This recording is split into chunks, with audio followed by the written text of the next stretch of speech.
In this video, we're going to be completing a filing of a limited driving privilege for an impaired driving conviction.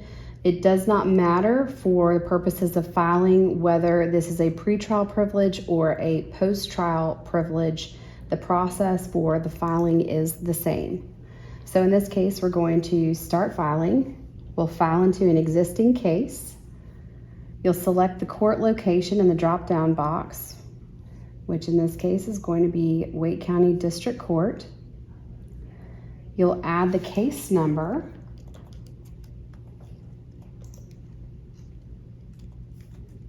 Plus, you're going to need to add the -910 for the county code, or whatever county code you're in. You can locate those county codes on the nccourts.org website. Once it pulls up your client's information, you can click File into Case from the Actions drop-down menu.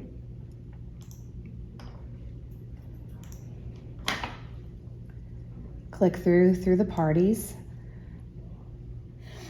You can see the parties here listed. As a note, do not add yourself as the attorney as a party to any filing. That is solely for the clients. You will be listed as an attorney. When you get to filings, we're going to click Add Filing. And in this case, we're going to e-file only because this does not require service on the district attorney. So we're going to scroll down to in the drop box to limited driving privilege. And you don't have to put anything in here, but I'm just gonna put LDP. This is mainly for when you get the notice back from the clerk to be able to see those things.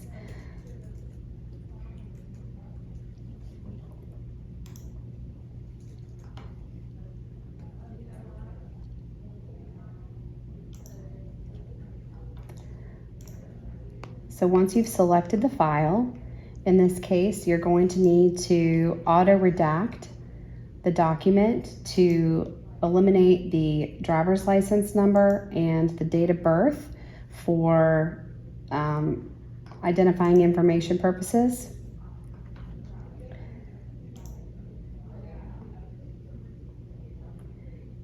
As a note, if you have a pop-up blocker, this may be prevented from pulling up the document. Once you try to auto-redact, it will have a pop-up.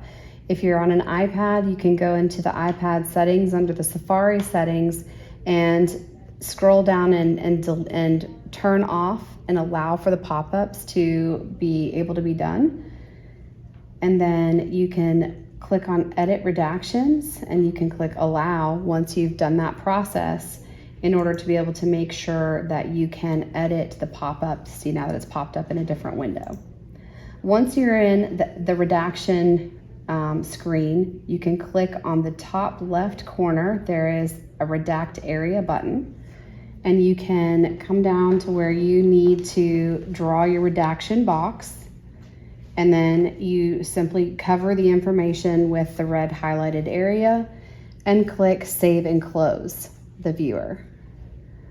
That now has been applied to the case. You can select that this is a public document for a limited driving privilege and click Save. And because there are supporting documentation that needs to be added, you'll need to add a separate document. So you would want to save your supporting documentation as a separate document from the limited driving privilege.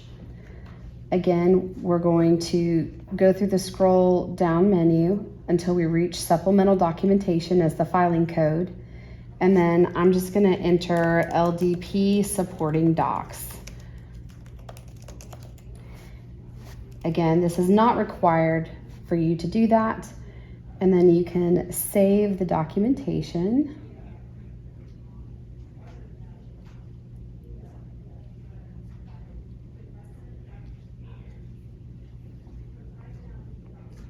Again, just to note, this is e-file only. And then in this case, we're going to switch to public, not portal. So we will not need to redact this documentation, because even though this will be accessible To the judges and clerks who are seeking to open this documentation, it will not be publicly viewable in the portal, so you do not have to redact that particular document. So you want to click Save once that's been done, and we see that we have the limited privilege first, followed by the supporting docs that are the filings that we're going to be adding. So click Service. And again, we're not serving this on the district attorney, so there won't be any service being done. Now that we have added in we're moving on to the service contacts, which again will not be serving anybody because this is just an e-file only process. You will click on the waiver, even for limited driving privileges, which have a $100 fee. You will still click on your waiver account that you've previously set up, and you will select your client as being the person responsible for the filing fees. And again, you'll calculate fees and it will show $0 here, and then you'll go to the summary.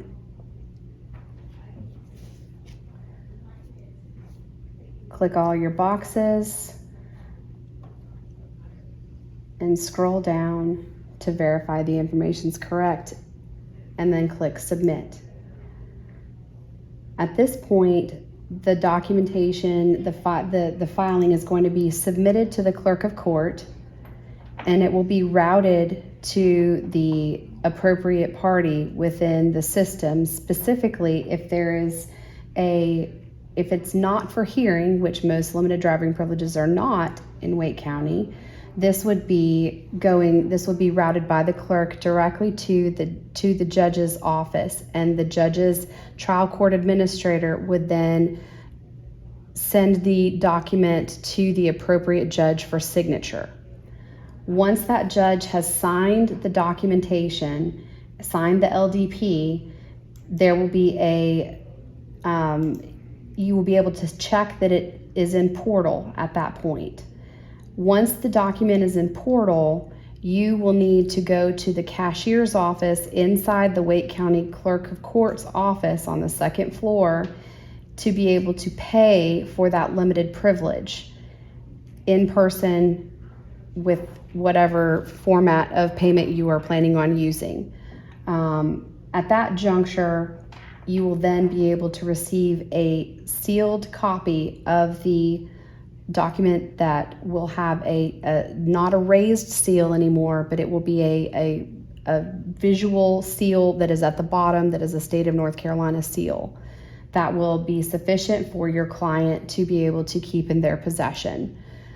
The document that you receive will be redacted just as we previously redacted in this format. However, DMV will receive an unredacted copy of the limited driving privilege overnight, and that way all of the documentation will be able to be uploaded successfully to DMV system so that the privilege will be deemed valid by DMV.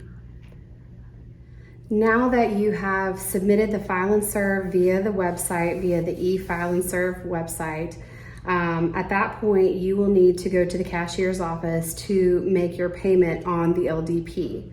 You will not want to go there before you have gotten some sort of heads up that that it is ready to go, because if the cashier does not have it in their queue, meaning that it hasn't made its way back from the judge to the cashier's office, it will not be there and will not be available for them to take payment, because they will not take payment on something that's not in the cashier queue.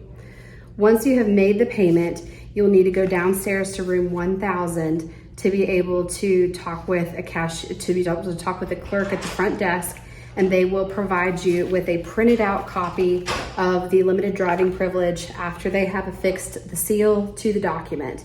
As you can see, now we have the judge signature, the seal is on the document, and then these two items are still redacted on the copy that you will give to your client. That is perfectly acceptable and okay, and that is the completed process of getting a limited driving privilege.